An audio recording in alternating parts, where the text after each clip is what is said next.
Welcome to Overtime Stories. If you're new here, take a moment to subscribe and join the journey. We're on the road to 1,000 subscribers, and every bit of support truly means a lot. Why wasn't Bo Nix the #1 overall pick in the 2024 NFL Draft, even though the production, experience, and efficiency were all right there in plain sight? That question keeps resurfacing now that league insiders, former players, and evaluators are revisiting the draft with fresh context.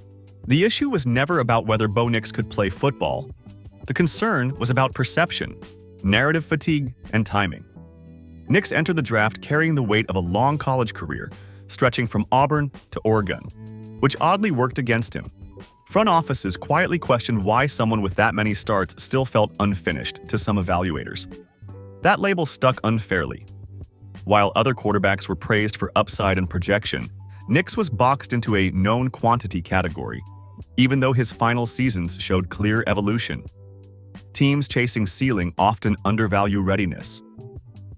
Decision-makers convinced themselves that younger quarterbacks offered more mystery and therefore more reward, even when the tape said otherwise. Nix's calm pocket presence, quick processing, and situational command didn't scream highlight culture, and that mattered more than it should have. The draft has become a marketplace driven by imagination more than proof. Another factor was system bias.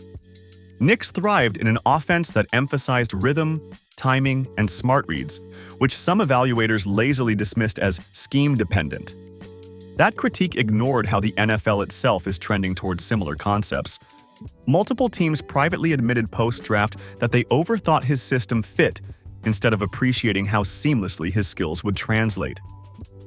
There was also a quiet bias against experience. In a league obsessed with finding the next 22-year-old star, Nix's age became a talking point rather than his readiness. That's ironic because franchises constantly preach wanting quarterbacks who can handle pressure immediately. Nix checked that box, yet narrative momentum favored flashier profiles.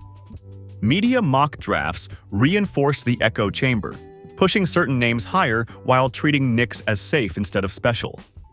That framing influenced boards more than teams will admit. When draft night arrived, the #1 pick wasn't about who could run an offense on day one, or it was about who inspired the boldest imagination. Bo Nix didn't lose the top spot because of football shortcomings. He lost it because the draft machine values hype over reliability more often than truth. Another uncomfortable truth behind Bo Nix not going #1 comes down to how the NFL evaluates confidence versus creativity. Nix was often labeled as controlled rather than electric, and that distinction hurt him in draft rooms chasing viral moments. Evaluators love quarterbacks who attempt throws that make highlight reels explode, even if those throws come with higher risk. Sorry to interrupt, but hit that subscribe button real quick. It really helps the channel grow. Nix rarely played reckless football. He prioritized efficiency, ball security, and situational awareness. Ironically, those traits win games but don't win draft narratives. Some scouts reportedly questioned whether Nix would push the envelope enough at the next level, even though his college tape showed deep ball accuracy and aggressive reads when necessary. That contradiction highlights how perception can override reality. Another issue was the comparison game. The 2024 quarterback class was framed as a hierarchy early, and once that hierarchy was set, it became difficult to disrupt. Nix was placed behind quarterbacks viewed as more raw, but more moldable. Teams talked themselves into believing they could coach upside faster than they could benefit from polish. Several front offices assumed that development timelines didn't matter because patience would be available. That assumption rarely holds true. Coaches get fired. General managers lose jobs. Immediate functionality matters more than teams admit. Nix offered that, but it wasn't sexy. The draft process also leaned heavily on physical measurables rather than functional movement. Nix isn't slow, but he's not marketed as a running quarterback. In an era obsessed with mobility clips, that cost him. Yet his pocket movement, subtle slides, and ability to reset quickly are exactly what extend careers. Some teams undervalued how rarely Nix put himself in danger, mistaking discipline for limitation. Interviews reportedly went well, but the knock persisted that he didn't feel new. That's not a football critique. That's marketing fatigue. NFL drafts have become events driven by storylines, and Nix's story felt complete instead of beginning. Teams chasing a narrative arc overlooked a quarterback ready to stabilize an offense immediately. Looking back, the question isn't why teams passed on him. It's why they convinced themselves stability wasn't worth the first pick. There's also the uncomfortable role of media amplification and why Bo Nix didn't rise to the top spot. Once early mock drafts locked certain quarterbacks into elite tiers, it became difficult for analysts to pivot without admitting early mistakes. Nix became a victim of inertia. Every evaluation after that was framed through confirmation bias. Strengths were minimized. Weaknesses were magnified. Even improvements were credited to scheme rather than skill. That framing matters because front offices consume the same media ecosystem as fans. No team wants to look off consensus with the first overall pick unless they're absolutely certain. Choosing Nix would have required conviction against the tide. Conviction is rare in risk-averse environments. Another factor was how leadership is evaluated. Nix led multiple programs, adapted to different systems, and improved year after year. That should have been a massive plus. Instead, some evaluators treated it as neutral, assuming leadership was baseline rather than differentiator. That's a mistake. Quarterback leadership is often discovered too late. Several former players later commented that Nix's command and communication were NFL-ready long before the draft.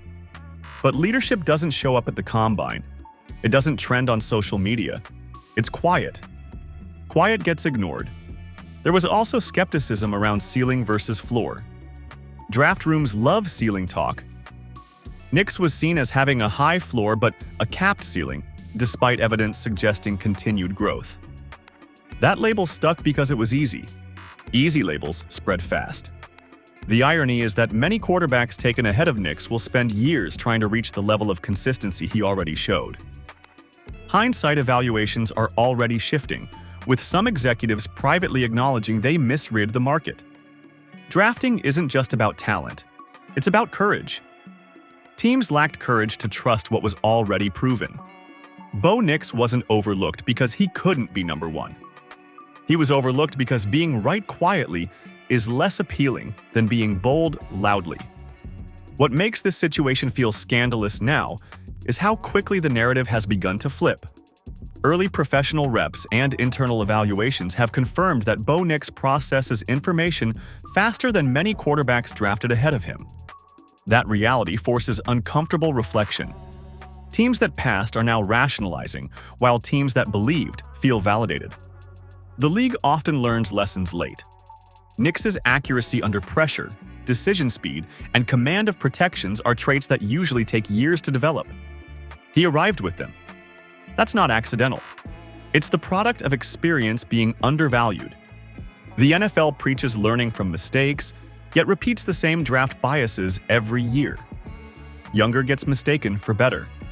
Raw gets mistaken for elite. Nix didn't fit the myth.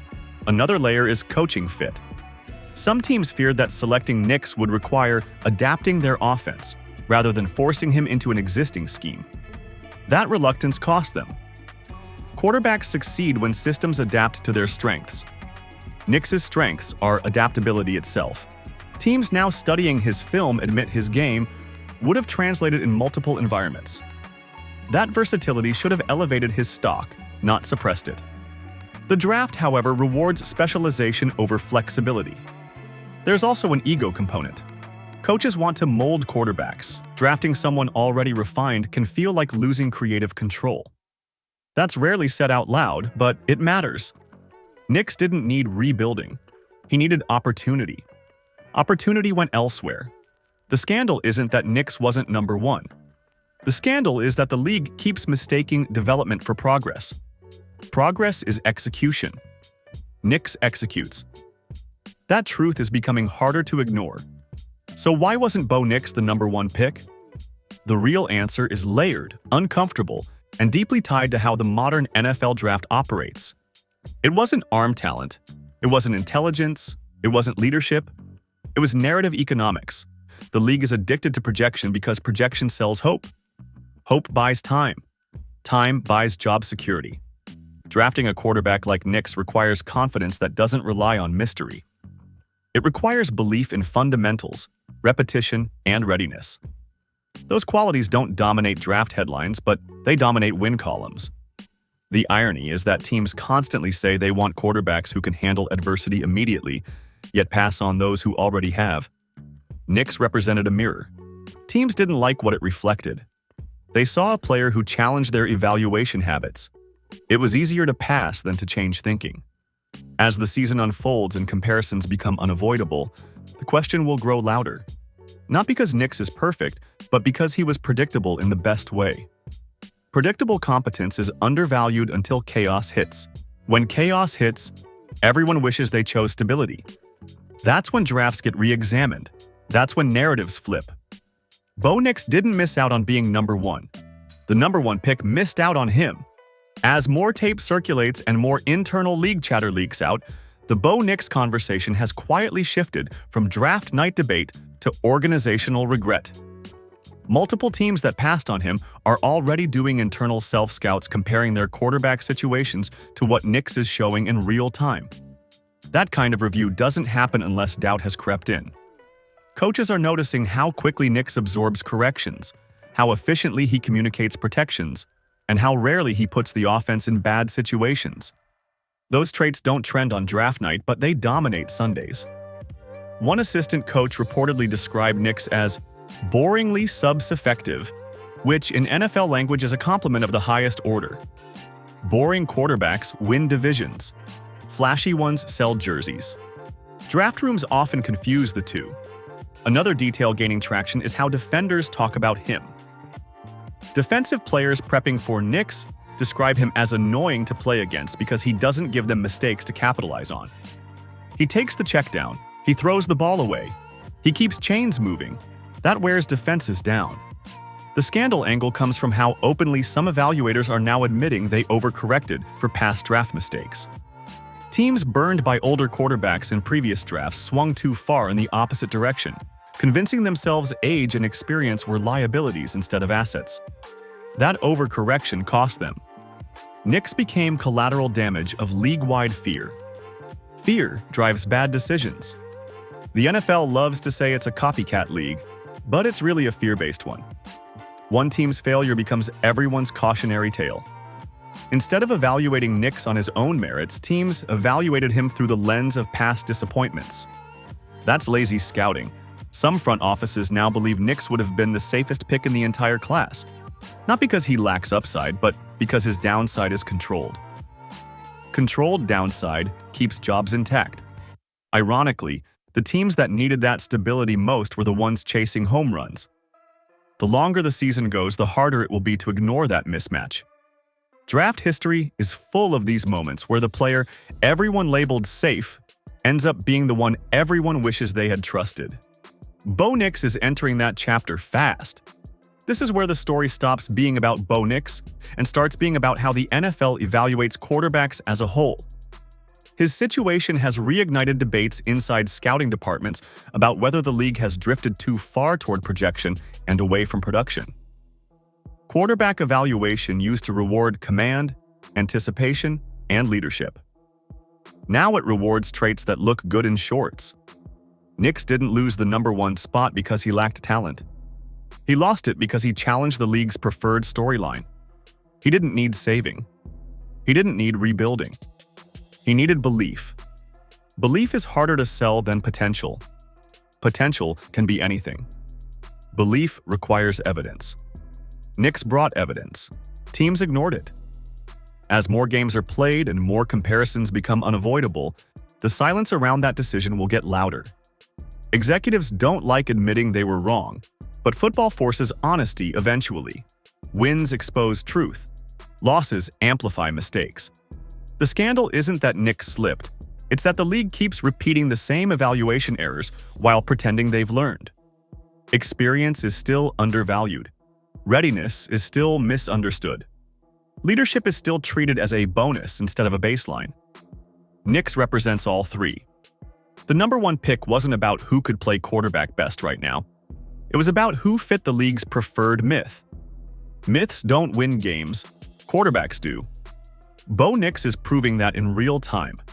The draft already happened, but the consequences are just starting. History has a way of circling back, and when it does, the question won't be why Bo Nix wasn't picked first. The question will be why teams keep ignoring the obvious when it's standing right in front of them.